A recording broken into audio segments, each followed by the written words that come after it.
ಅಲ್ಪಸಂಖ್ಯಾತರು ಬಿಜೆಪಿ ಪಕ್ಷಕ್ಕೆ ಸೇರ್ಪಡೆ ಆಗಿದ್ದಾರೆ. ಕಳೆದ ವಾರ ಹೆಸರುಘಟ್ಟ, ಸುರದೇನಪುರ ಮತ್ತು ಮಾರ್ಸಂದ್ರ ಮತ್ತು ದಾಸನಪುರ ಹೋಬಳಿಯವರು ಬಂದಿದ್ದರು. ಅವ್ರು ಬಂದು ನಮ್ಮ ಚರ್ಚೆಯನ್ನು ಮಾಡಿ ನಾವು ಇಷ್ಟು ದಿನ ಕಾಂಗ್ರೆಸ್ಸಲ್ಲಿ ದುಡ್ಕೊಂಡ್ಬಂದಿದ್ವಿ, ಎಲ್ಲ ಚುನಾವಣೆಗಳಲ್ಲಿ ಪ್ರಾಮಾಣಿಕವಾಗಿ ಮಾಡಿದ್ವಿ, ಎಲ್ಲ ಹೋರಾಟಗಳಲ್ಲಿ ಕೂಡ ಭಾಗವಹಿಸಿದ್ರು ಕೂಡ ಇವತ್ತು ಈ ಕಾಂಗ್ರೆಸ್ ಸರ್ಕಾರ ಬಂದು ಹೆಚ್ಚು ಕಮ್ಮಿ 3 ವರ್ಷ ಆದರೂ ಕೂಡ ವಿಶೇಷವಾಗಿ SC ST ಜನಾಂಗವಾಗಿ ಏನೂ ಕೆಲಸ ಮಾಡ್ತಾ ಇಲ್ಲ. ಮೊದಲು ಮನೆಗಳನ್ನು ಕೊಡ್ತಾಯಿದ್ರು, ಒಂದು ಮನೆ ಕೊಟ್ಟಿಲ್ಲ. ಯಾವುದು ಲೋನ್ಗಳು ಸಿಗ್ತಾ ಇಲ್ಲ. ಗಂಗಾ ಕಲ್ಯಾಣ ಕೇವಲ 3-4 ಕೊಡ್ತಾವ್ರೆ. ಮತ್ತು ಇವತ್ತು ಯಾರು ಕಾಂಗ್ರೆಸ್ ಮುಖಂಡರು ಯಲಹಂಕ ಕ್ಷೇತ್ರದಲ್ಲಿ ಇದ್ದಾರೆ ಪ್ರಮುಖರು, ನಮ್ಮನ್ನು ಕೇವಲ ಚುನಾವಣೆಗೋಸ್ಕರ ಉಪಯೋಗಿಸ್ಕೊಂಡವ್ರೆ ಹೊರತು ಒಂದೇ ಒಂದು ಸಹಕಾರವನ್ನು ಸಹಾಯವನ್ನು ಕೂಡ ಮಾಡ್ತಾ ಇಲ್ಲ. ಸೊ ಇವತ್ತು ಭಾರತೀಯ ಜನತಾ ಪಾರ್ಟಿ ನೀವು ವಿರೋಧ ಪಕ್ಷದಲ್ಲಿ ಇದ್ದರೂ ಕೂಡ ನಮ್ಮನ್ನು ಪ್ರೀತಿ ವಿಶ್ವಾಸದಿಂದ ನೋಡಿದ್ದೀರಿ. ಭಾಳ ಜನ ಈಗಾಗಲೇ ನಮ್ಮ SC ಹಿಂದುಳಿದ ವರ್ಗ ಜನಾಂಗ ಎಲ್ಲ ಕೂಡ ನಿಮ್ಮ ಜೊತೆಯಲ್ಲಿ ಬಂದಿದ್ದಾರೆ. ಪ್ರೀತಿಸ್ತೀರಿ ನೀವೆಲ್ಲರೂ ಕೂಡ, ಎಲ್ಲರನ್ನೂ ಒಟ್ಟಾಗಿ ತಗೊಂಡು ಹೋಗ್ತಾ ಇದ್ದೀರಿ. ಮತ್ತು ಕ್ಷೇತ್ರದವ್ರು ಕೂಡ ನೀವು ಹೌದು, ನಾವೆಲ್ಲ ಒಂದು ಕಡೆ ತಪ್ಪು ಮಾಡಿದ್ವಿ ಅನ್ನೋ ಅಂತ ಅನಿಸ್ತದೆ. ಸೊ ಅದಕ್ಕೋಸ್ಕರ ನಾವೆಲ್ಲ ಕೂಡ ನಾವು ನಿಮ್ಮ ಪಕ್ಷಕ್ಕೆ ಬರ್ತೀವಿ, ನಮ್ಗೆ ಅವಕಾಶ ಕೊಡಬೇಕು ಅಂತ ಹೇಳಿದಾಗ, ಅದರಲ್ಲೂ ಕೂಡ ಕಾಂಗ್ರೆಸ್ ಸರ್ಕಾರ ಆಡಳಿತ ಪಕ್ಷದಲ್ಲಿ ಇದ್ದಂಥ ಸಂದರ್ಭದಲ್ಲಿ, ಯಾವುದೇ ಚುನಾವಣೆಗಳು ಇಲ್ಲದೆ ಇರತಕ್ಕಂಥ ಸಂದರ್ಭದಲ್ಲಿ ಇವತ್ತು ಭಾರತೀಯ ಜನತಾ ಪಾರ್ಟಿಗೆ ಸೇರ್ಪಡೆ ಆಗ್ತೀವಿ ಅಂತ ಬಂದಾಗ ಅದಕ್ಕಿಂತಲೂ ಕೂಡ ಸಂತೋಷದ ವಿಚಾರ ಏನಿಲ್ಲ. ಸೊ ಅವರೇ ದಿನಾಂಕವನ್ನು ನಿಶ್ಚಯ ಮಾಡಿದ್ರು. ಇವತ್ತು ಭಾಳ ದೊಡ್ಡ ಸಂಖ್ಯೆಯಲ್ಲಿ ಕೇವಲ 3 ಊರಿಂದ ಇವತ್ತು ಸೇರ್ಪಡೆ ಆಗಿರ್ತಕ್ಕಂಥದ್ದು. ಇನ್ನು ದಾಸನಪುರ ಹೋಬಳಿಯಲ್ಲಿ ಪ್ರತ್ಯೇಕವಾದಂಥ ಅಲ್ಲಿ ಕೂಡ ಕಾರ್ಯಕ್ರಮವನ್ನು ಕೂಡ ನಾವು ಮಾಡ್ತಾ ಇದ್ದೀವಿ.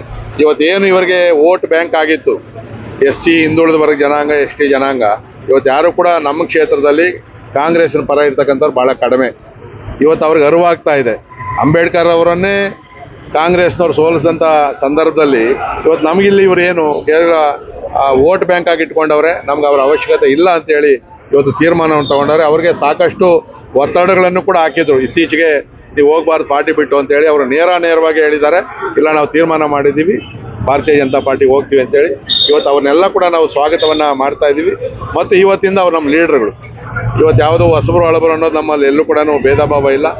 ಅವರನ್ನು ನಾವು ಜೊತೆಯಲ್ಲಿ ಇಟ್ಕೊಂಡು ಕಾಲೋನಿಗಳಲ್ಲಿ ವಿಶೇಷವಾಗಿ ಏನು ಕೆಲಸ ಆಗಬೇಕು, ಹಿಂದುಳಿದ ವರ್ಗ ಜನಗಳಿಗೆ ಏನಾಗಬೇಕು, ಈ ಒಂದು 2 ವರ್ಷದ ಅವಧಿಯಲ್ಲಿ ಶಕ್ತಿ ಮೀರಿ ಪ್ರಯತ್ನವನ್ನು ಮಾಡ್ತೀವಿ. ಯಾಕಂದರೆ ಈ ಸರ್ಕಾರದಲ್ಲಿ ಎಲ್ಲ ತಂದು ಮಾಡೋದು ಕೂಡ ಕಷ್ಟ ಆಗ್ತದೆ. ಎಷ್ಟು ಸಾಧ್ಯ ಆಗ್ತದೋ ಅವ್ರ ಜೊತೆಯಲ್ಲಿ ಇದ್ಕೊಂಡು ಸಂಘಟನೆಯನ್ನು ಕಟ್ಟುವಂಥ ಕೆಲಸವನ್ನು ನಾನು ಮಾಡ್ತೀನಿ. ಪ್ರಮುಖವಾಗಿ ಯಾರ್ಯಾರೆಲ್ಲ ಸೇರ್ಪಡೆ ಆಗಿದ್ದಾರೆ, ಎಷ್ಟು ಜನ ಸೇರ್ಪಡೆ? ಇವತ್ತು ಹೆಸರುಘಟ್ಟ ನಮಗಿಲ್ಲಿ SC ಲೀಡರ್ ಭಾಳ ಕಡಿಮೆ ಇದ್ದರು. ಇವತ್ತು ಮಂಜುನಾಥ್ ಇರ್ಬೋದು, ಮತ್ತು ನಮ್ಮ ಕೆಂಪರಾಜು ಹಿಂದುಳಿದ ವರ್ಗ ತಿಂಗಳು ಸಮುದಾಯಕ್ಕೆ ಸೇರಿರ್ತಕ್ಕಂಥವ್ರು, ಅವರ ನರಸಿಂಹರಾಜು, ನಾಗೇಶ, ಇಡೀ ತಂಡ, ಮುನ್ರಾಜು ಎಲ್ಲ ಕೂಡ ಬಂದಿದ್ದಾರೆ. ಮತ್ತು ಮಾರ್ಸಂದ್ರದಲ್ಲಿ ಅಲ್ಲಿ ಪ್ರಬಲವಾದಂಥ ಒಬ್ಬ ಕಾಂಗ್ರೆಸ್ನ ನಾಯಕ ಅಂತಂದರೆ ಪಿಳ್ಳಿ, ಮತ್ತು ಅವ್ರು ಇಡೀ ತಂಡ ಬಂದಿದ್ದಾರೆ.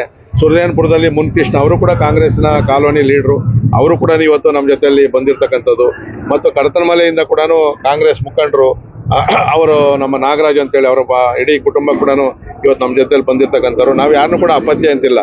ನಿನ್ನೆ ನಮ್ಮನ್ನು ಬೈದಿದ್ರು ಕೂಡ ಪಕ್ಷದ ವಿಚಾರಕ್ಕೆ ಬಂದಾಗ ನಾವೆಲ್ಲ ಕೂಡ ಒಂದಾಗೇ ಇರ್ತೀವಿ. ಈ ಥರ ಅವರ ಇಡೀ ಬೆಂಬಲಿಗರು ಸುಮಾರು ಇವತ್ತು 250ಕ್ಕೂ, ಇವತ್ತು ಹೆಸರುಘಟ್ಟದಲ್ಲೇ 100ಕ್ಕೂ ಹೆಚ್ಚು ಜನ ಸೇರ್ಕೊಂಡವ್ರೆ, 150. ಮತ್ತು ಸುರದೇನಪುರದಲ್ಲಿ ಕೂಡ ಬೈಕ್ ರ್ಯಾಲಿ ಮುಖಾಂತರ ಅವರು ಕೂಡ 106 ಸಂಖ್ಯೆಯಲ್ಲಿ ಬಂದಿರತಕ್ಕಂಥವ್ರು. ಇದು ಇವತ್ತು ನಮಗೆ ಒಂದು ಹೆಚ್ಚಿನ ಬಲ ತಂದುಕೊಟ್ಟಿರ್ತಕ್ಕಂಥದ್ದು. ಇವತ್ತು ಬೇರೆ ಬೇರೆ ಏನು ಒಕ್ಕಲಿಗ ಜನಾಂಗ ಇರ್ಬೋದು, ಲಿಂಗಾಯತ್ಸ್ ಇರ್ಬೋದು, ಬ್ರಾಹ್ಮಿಣ್ಸ್ ಇರ್ಬೋದು, ಈ ಥರ ಸವಿತಾ ಸಮಾಜ, ಮಡಿವಾಳ ಸಮಾಜ, ಇವೆಲ್ಲ ಕೂಡ ಭಾರತೀಯ ಜನತಾ ಪಾರ್ಟಿಯಲ್ಲಿ ಆವತ್ತಿಂದ ಕೂಡ ಇದ್ದಾರೆ. ಆದರೆ ಇವತ್ತು ನಮಗೆ ಭಾಳ ದೊಡ್ಡ ಶಕ್ತಿ ಬಂದಿರತಕ್ಕಂಥದ್ದು SC ಜನಾಂಗ ನಮ್ಮ ಜೊತೆಲಿ ಬಂದಿದೆ.